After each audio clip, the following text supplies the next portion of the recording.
Indian സാമ്പത്തിക രംഗത്ത് വലിയ മാറ്റത്തിന് തുടക്കം കുറിച്ച ബാങ്ക് ദേശസാൽക്കരണത്തിന് 55 വയസ്സ്.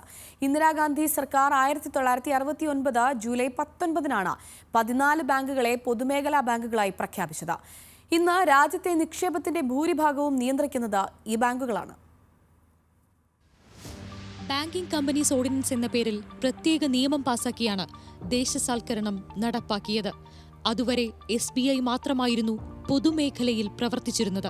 സ്വകാര്യ ഉടമസ്ഥതയിലുള്ള ബാങ്കിന്റെ 50%-ത്തിലും അധികം ഓഹരികൾ വാങ്ങി സർക്കാർ ഉടമസ്ഥതയിലേക്ക് കൊണ്ടുവന്നു. 1969 ജൂലൈ 19-ന് പ്രധാനമന്ത്രി ഇന്ദിരാഗാന്ധിയുടെ നേതൃത്വത്തിലുള്ള മന്ത്രിസഭ ഇന്ത്യയിലെ വാണിജ്യ ബാങ്കുകളുടെ 1-ാം ഘട്ട ദേശസാൽക്കരണത്തിന് തുടക്കമിട്ടു.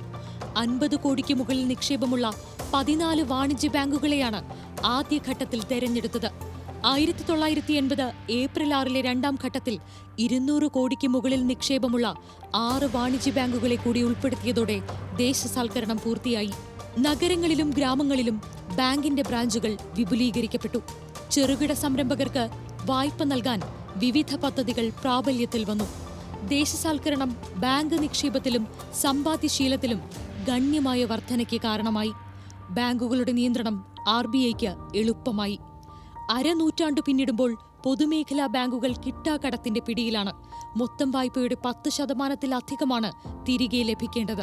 കഴിഞ്ഞ 5 വർഷത്തിനിടെ മാത്രം എഴുതിത്തള്ളിയത് 10 ലക്ഷം കോടി രൂപയാണ്. Feature desk, news Malayalam.